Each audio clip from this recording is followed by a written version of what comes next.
इथे मिरच्या उन्हात घातलेल्या आहेत। तर ही लवंगी मिरची आहे 1 किलो, ही अर्धा किलो संकेश्वरी मिरची आहे, त्यानंतर ही गुंटूर मिरची आहे अर्धा किलो, पाव किलो काश्मीरी मिरची आणि इकडे बेडगी मिरची। तर अशा पद्धतीने आता हे साधारण 3 ते 4 तास उन्हात वाळवून घेणार आहेत। इथे मी पातेलं घेतलेलं आहे। आता त्यात माझ्याकडे 1 किलो लवंगी मिरची आहे, तर त्यातली मी अर्धी जी आहे ती टाकून घेते आणि उरलेली अर्धी नंतर भाजणार आहे। गॅस आता मोठाच ठेवलेला आहे। साधारण एक 2 ते 3 चमचे तेल घेतलेलं आहे आणि ते हे सगळ्या मिरच्यांना मी लावून घेतलेलं आहे आणि आता आपण या मिरच्या छान परतून घेऊया। मी नाकाला मास्क लावलाय।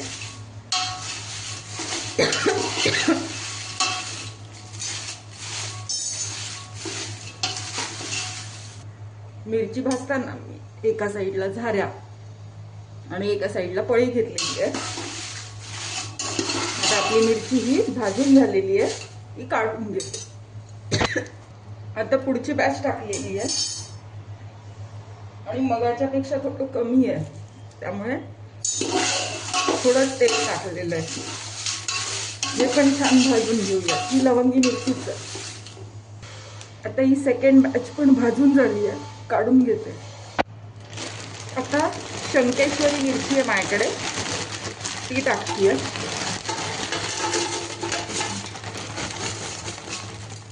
ही पण अर्धीच टाकणार आहे। इथे अगदी थोडंसं तेल आणि ही पण मिरची छान भाजून घेऊया। लक्षात घ्या, मी पूर्ण मास्क लावलेला आहे।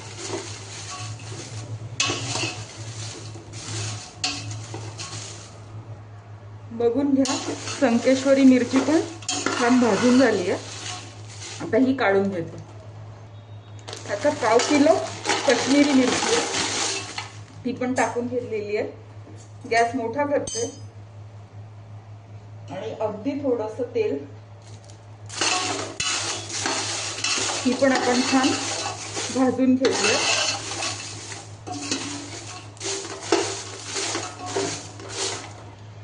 ही पण आता छान भाजून झाली आहे, हिला पण काढून घेते।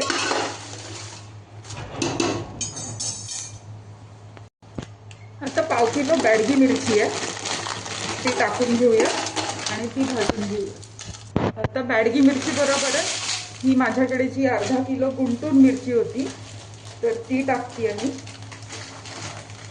दोन्ही एकत्रच भाजून घेणार आहे, कारण माझं बाजूचं पातेलं जे आहे ज्यात मी काढतीये तर त्यात जागा नाहीये, मग भाजून मला हे यातच ठेवता येईल। तर गुंटूर मिरची पण मी टाकलेली आहे आणि आता ह्याच्यावरती पण आपण तेल टाकूया आणि छान भाजून घेऊया। आता बेडगी मिरची आणि गुंटूर मिरची पण भाजून झालेली आहे। गॅस बंद करते आणि हे दोन्ही पातेल्यातल्या ज्या गोष्टी आहेत त्या थंड करून घेते। तर इथे माझ्याकडे गुंटूर मिरची आणि बेडगी मिरची भाजून ह्या पातेल्यात मी थंड करायला ठेवली आहे आणि इकडे काश्मीरी लाल मिरची, त्यानंतर शंकेश्वरी आणि 1 किलो लवंगी मिरची ते ह्या पातेल्यात थंड करायला ठेवलेलं आहे। इथे धणे घेतलेले आहेत। आता गॅस पेटवते आणि मस्त आपण भाजून घेऊयात धणे पण। थोडंसं तेल टाकावं असं वाटलं तर टाका, मी टाकणार नाहीये। हा झाऱ्या आहे, झाऱ्याने छान आपण भाजून घेऊयात ते कढईतलं धणे। आता हे धणे छान भाजून झालेले आहेत, गॅस बारीक केलाय आणि काढून घेते। आता मी मोहरी घेतलेली आहे, ती साधारण 100 ग्रॅमच्या आसपास घेतलेली आहे, कारण आपला 2.5 किलो मिरची आहे आता ही मोहरी जी आहे ती छान भाजून घेऊयात. तुम्ही आता बघा मोहरीचा तडतड आवाज येतोय म्हणजे आपली मोहरी छान झालेली आहे. गॅस बारीक करते आणि आता ही काढून घेते. मोहरी मस्त तडतडतीये, काढून घेऊयात आपण आता. त्यानंतर आता जिरे टाकूयात. तर जिरे साधारण पाव किलो आहेत, कारण आपला 2.5 किलो मसाला म्हणजे मिरची आहे. तर हे पण छान भाजून घेऊयात. जिरे देखील छान भाजलाय, त्याचा देखील तडतड आवाज येतोय. आता गॅस बारीक करते आणि जिरे देखील मोहरीच्याच भांड्यात काढून घेते. आता तीळ भाजणार आहे. तर 125 ग्रॅम तीळ घेतलेले आहेत. हे देखील फुलून येतील आता आणि तडतड आवाज आला की आपण हे पण काढून घेऊया. आता तीळ पण भाजत आलेत, फुलल्यामुळे ते आता उडतायत सगळीकडे. 1-2 मिनिटं अजून आणि मग आपण हे या जिऱ्या मोहरीचे मिश्रण आहे ह्यातच मी काढून घेणार आहे. छान फुललेत जिरे पण,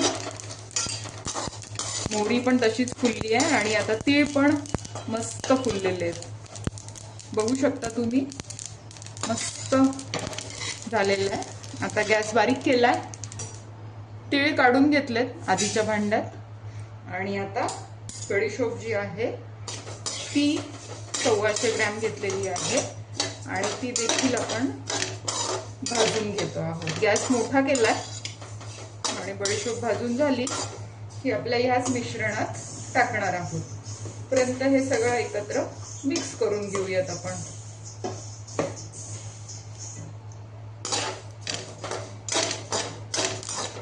हा मसाला भाजण्यासाठी जास्त वेळ पण नाही लागत आणि जर सगळं मटेरियल स्वच्छ असेल तर मग खूप कष्ट पडत नाहीत.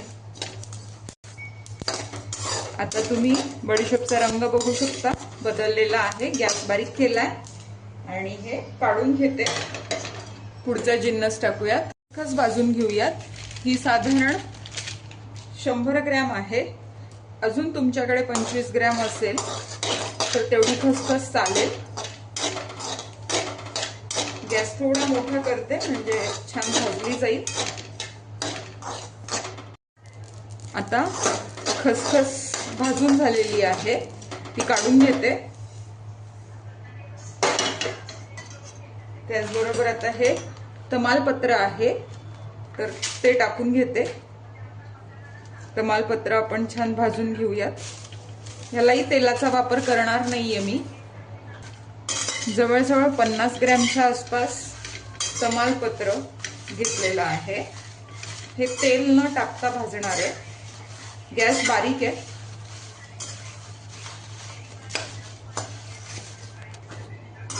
तमालपत्र पण आपलं भाजून झालेलं आहे. आता आपण ते काढून घेऊया. आता शहाजिरं घेतलेले आहेत तर हे 25 ग्रॅम आहेत. हे पण आता भाजून घेऊया. गॅस मोठा करतेय.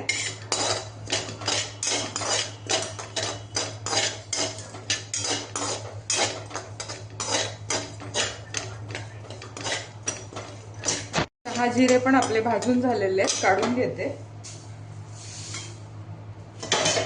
आणि आता दगडफूल जे आहे ते आपण टाकतो आहोत, ते भाजून घेऊयात. दगडफूल छान भाजून झालेलं आहे, आता काढून घेऊया. आता थोडंसं तेल टाकणार आहे मी आणि त्यानंतर ही आपली जी मसाला वेलची आहे ती टाकणार आहे, ज्याला काळी वेलची पण म्हणतात. आणि ती छान भाजून घेणार आहे. ही भाजत आली की काढून घेणार आहे.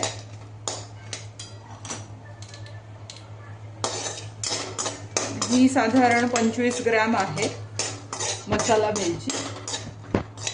आता ही मसाला वेलची भाजून झाली आहे, फुलते ती. आता हिरवी जी वेलची आहे ती टाकून घेतली आहे, ती पण 25 ग्रॅम आहे। तुम्ही मस्त बघा कशी फुलते ती।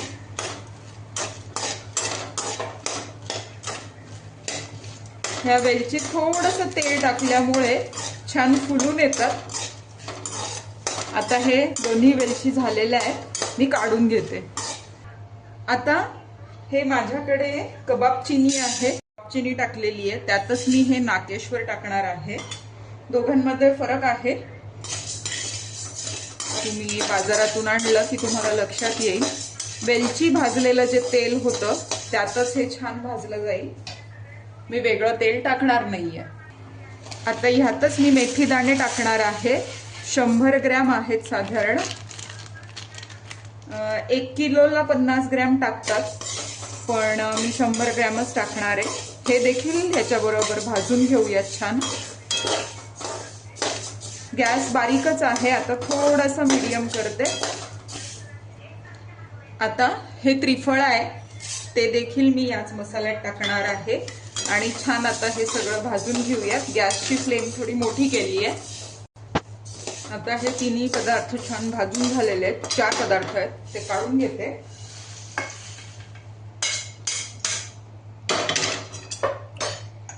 पुढे जवळजवळ 50 ग्रॅमच्या आसपास लवंग आहे, त्यानंतर मिरी तेवढ्याच प्रमाणात, हे पण छान भाजून घेऊया।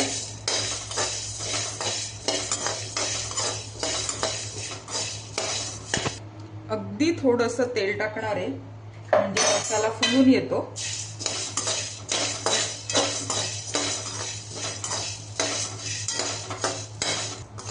आपलं लवंग आणि मिरे छान भाजून झालेले आहेत, काढून घेऊयात। आता हे चक्रफूल आहे आणि दालचिनी आहे, ते आपण टाकून घेतलेलं आहे। थोडंसं तेल टाकणार आहे। आता मी मसाल्यांना अगदी थोडं थोडं तेल वापरतीये, अगदी काय म्हणता येईल रंग येईल इतपतच तेल वापरतीये। गॅस बारीकच आहे। आता थोडासा वाढवतीये आणि हे छान आपण भाजून घेऊयात। आता हे जे आहे हे रामपत्री आहे, हे देखील इथेच टाकतीये आणि हे जे आहे ते जायपत्री आहे, दोघांमध्ये फरक असतो तर ते पण आपण। आता आपलं हे जायपत्री, रामपत्री, दालचिनी आणि चक्रफूल छान भाजून झालेलं आहे, काढून घेऊया। आता कढई तापत ठेवलेली आहे। आता आपल्याला महत्त्वाचे जिन्नस जे आहेत ते छान तळून घ्यायचे।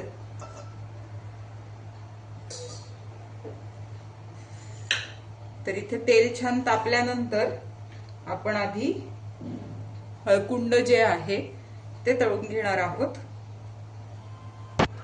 तेल तापलेलं आहे, आता आपण याच्यात हळकुंड टाकूयात आणि फुलेपर्यंत छान तळून घेऊयात।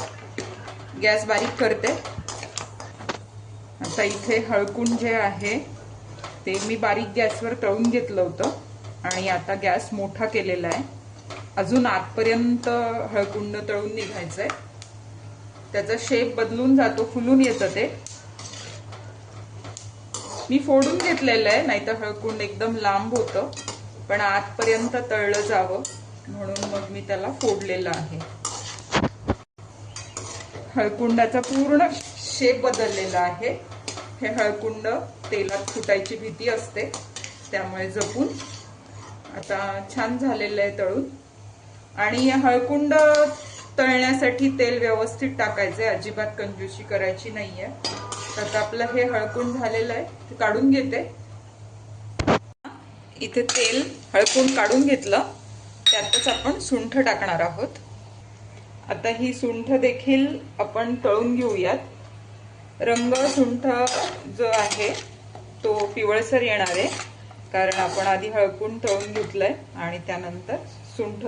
आता इथे सुंठ तळतीये, त्याचबरोबर मी इथे खडा हिंग देखील यात टाकणार आहे। सुंठ आपल्याला पूर्ण तळून घ्यायची आहे।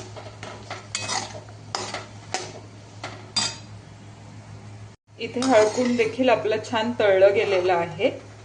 बघू शकता। आणि इथे जे चौकोनी दिसत आहेत ते खडे हिंग आहे।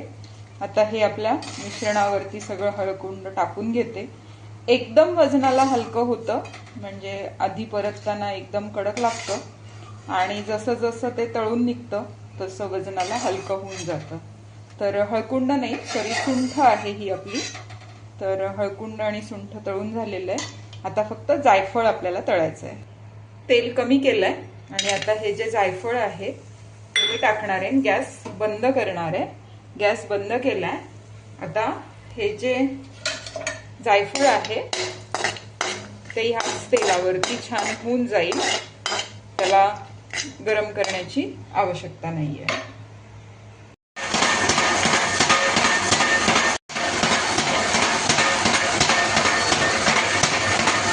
हे कांडप मशीनवरून दळण आणलेलं आपलं तिखट आहे, म्हणजे काळा मसाला। तर मस्त सुगंध येतोय आणि छान दळून झालेलं आहे। ह्याच्यात मीठ आणि तेल टाकलेलं आहे आणि त्यामुळे त्याचा रंग खूप सुंदर आलेला आहे।